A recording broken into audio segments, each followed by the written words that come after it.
ईश्वर की लीला मछलियों को छोटी बड़ी करने में ही दिखाई देती है। डार्विन भी कह गया, समर्थ ही टिकता है। महाभारत का युद्ध क्या था? छोटी मछली को निगलने का प्रयास ही तो था।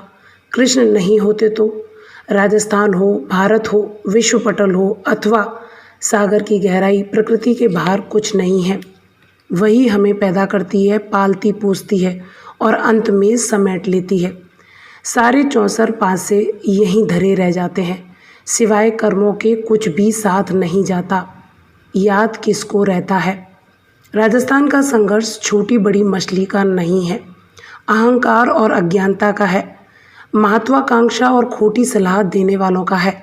आज एक पार्षद चुनाव जीतकर 5 साल खुश रहता है। हमारे यहाँ कहावत है, पेट में जौ जब चुभने लग जाते हैं। सचिन पायलट को अचानक लगा कि मैं मुख्यमंत्री क्यों नहीं, उप मुख्यमंत्री का पद अपमान का घूंट लग रहा था। सत्ता का नशा ऐसा ही होता है। कोई मर्यादा, लाज शर्म काम नहीं करती, ना अपनी औकात समझ में आती है।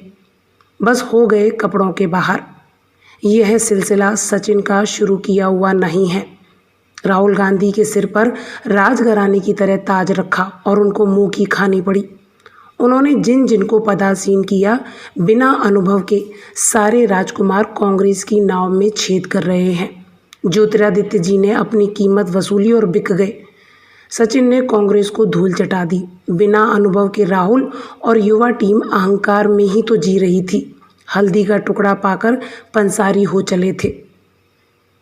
किसी को पार्टी की चिंता नहीं है, व्यक्तिगत महत्वाकांक्षाएं पूरी होनी चाहिए। कांग्रेस भले ही डूब जाए। 2 बंदरों की लड़ाई में बिल्ली की मौज। कांग्रेस की दोनों मछलियां भाजपा की केंद्र सरकार के आगे छोटी पड़ गईं। जो घटनाक्रम मध्य प्रदेश में घटा था, वही यहाँ भी दोहराया जाएगा। वहाँ सिंधिया की स्थिति सांसद के रूप में थी, यहाँ सचिन सड़क पर हैं। आला कमान भी सहायता करने की क्या सोचेगी? यह तो आगे भी कांग्रेस को ही डुबोने की तैयारी कर रहे हैं। भारत के सिर पर भी आज तो चीन बड़ी मछली बनकर बैठा है। नेपाल साथ हो गया। चीन के निर्देश पर पिछले सप्ताह ही पाकिस्तान और बांग्लादेश के बीच उच्च स्तरीय वार्ता हुई है। एक अनहोनी घटना ही मानी जाएगी। उधर अमेरिका के डर से ईरान भी चीन से हाथ मिला रहा है। अमेरिका आज भी अपने आप को सबसे बड़ी मछली समझे बैठा है। यह अलग बात है, कोरोना उससे भी बड़ी मछली साबित हो गया।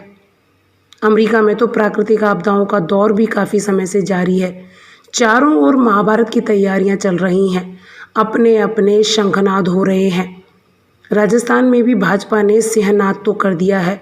जनप्रतिनिधि बेशर्मी से अपनी बोलियां लगवा रहे हैं। बड़ी रकम चर्चा में है और मध्य प्रदेश में देख भी चुके हैं।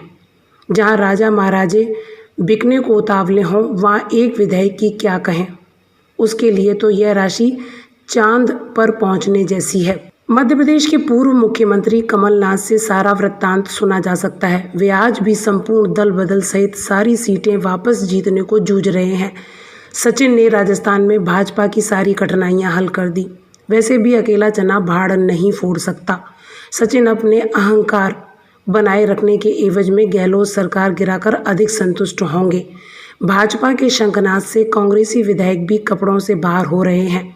उनकी बाछें 25 से 30 करोड़ के सपनों से खिल उठी हैं। अशोक जी, मंत्रिमंडल विस्तार और राजनीतिक पद स्थापन क्या इस बाढ़ के वेग को रोक पाएगा और कब तक? बड़ी मछली तो खाने को है। इस अनूठे महाभारत के हम साक्षी होंगे। हमारे लिए न तो राहुल सचिन मुद्दा हैं और न गहलोत। देश की चिंता है कि लोकतंत्र में सशक्त विपक्ष को कैसे जिंदा रखा जाए।